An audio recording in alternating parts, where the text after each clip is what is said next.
Remember I mentioned that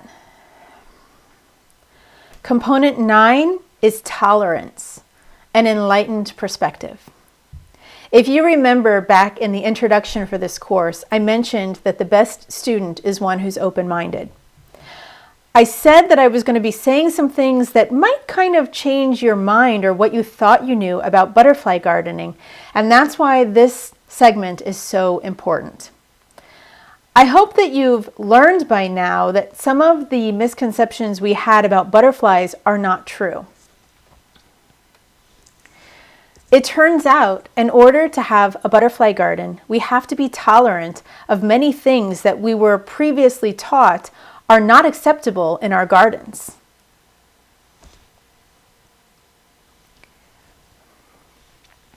So the first of those is weeds.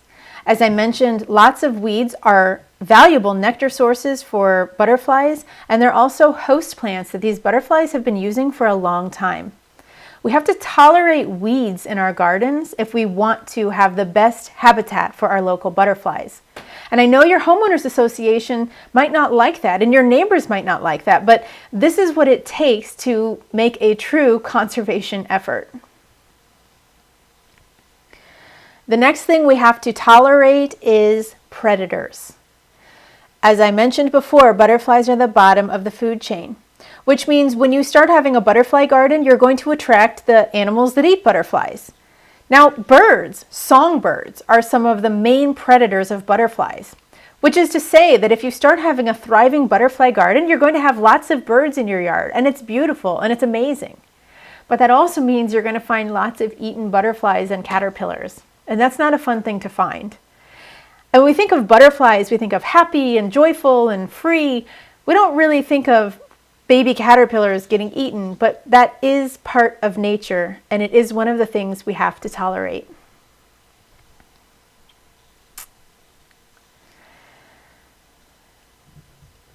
We've learned that certain butterflies lay their eggs on certain plants because that's what their caterpillars eat.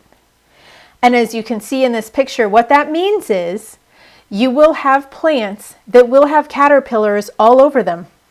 And sometimes those plants will get eaten down to sticks. And they're not going to look beautiful and thriving because they're going to be eaten. This is something we must tolerate as a butterfly gardener. There is no way to have a butterfly habitat without it. We have to change what we think is beautiful and start appreciating the beauty of a plant that has caterpillars all over it.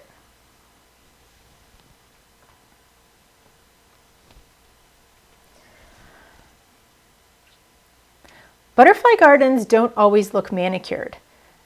I mean, think about it. You've got weeds, you've got eaten plants, you've got clusters of plants that they can take shelter in. They don't really look like manicured lawns. And again, this is something that's a little bit of a change of perspective. If we want to let nature rebound and help doing something for butterfly conservation, we have to learn that sometimes letting our gardens get a little bit wild can be a good thing.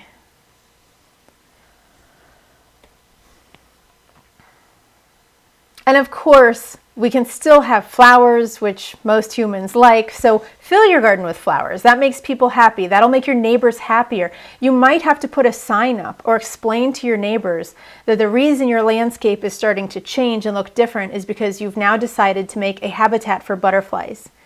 Many of them might not like it if they didn't know what you were doing, but once you inform them, they might jump on board. And my neighbors have created butterfly habitats of their own, which is great. Thanks for watching. I'll see you in the next lecture.